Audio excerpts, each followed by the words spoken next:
Exit poll सही साबित होंगे या गलत, पर आखिर इंडिया ब्लॉक से कहां हो गई चूक। 1 तारीख को आए एग्जिट पोल के आंकड़े चौंकाने वाले हैं। सभी ने प्री पोल सर्वे में कहा था कि भारतीय जनता पार्टी आराम से चुनाव जीत रही है, मगर किसी ने उनकी सीटें इतनी बढ़कर आने की कल्पना शायद नहीं की थी। खास तौर से चुनाव के दौरान ढेर सारी ऐसी बातें उठी कि कई जगह कांटे की टक्कर वाला मुकाबला हो गया है। यहाँ कहा गया कि हो सकता है कि बीजेपी को आसानी से 272 सीट भी ना मिले।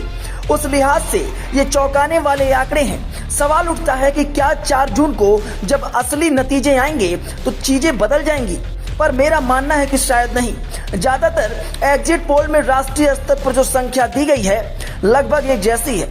सभी ने कहा है कि बीजेपी आराम से 320 या उससे ऊपर जा सकती है और एनडीए 370 या 75 के ऊपर। वहीं कांग्रेस अपनी सीटों में मामूली सा इजाफा करेगी।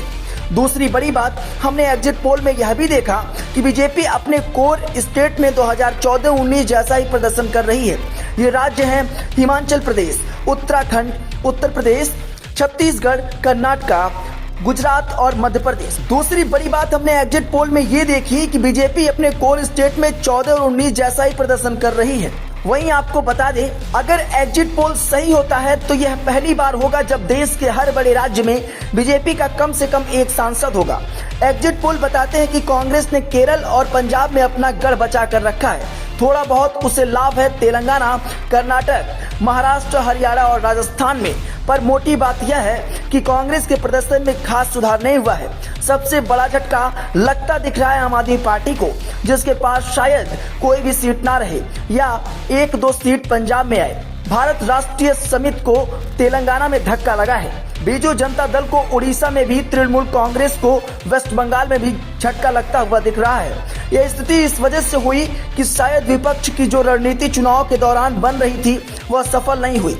विपक्ष ने सितंबर 2023 से लेकर फरवरी 2024 तक अपना समय गठबंधन की इन बातों में गवाया कि कौन बाहर जा रहा है, कौन कितनी सीटें लड़ेगा। अंततः उसका खामियाजा उन्हें भुगतना पड़ा। यह बहुत ही अनोखी चीज है और ऐसा पहले भारत में कभी नहीं हुआ। अगर ये नतीजे सही होते हैं तो आने वाले समय में विपक्ष के लिए मुश्किल बढ़ने वाली है। इसका यह मतलब कतई नहीं है कि विधानसभा चुनाव के स्तर पर मुकाबला टक्कर का नहीं होगा और बीजेपी आसानी से चुनाव जीत जाएगी, पर नेशनल लेवल पर बीजेपी को चुनौती देने का विपक्ष का जो सपना है वो अब 5 साल के लिए मुलतवी हो चुका है। Bureau report, Hindi network.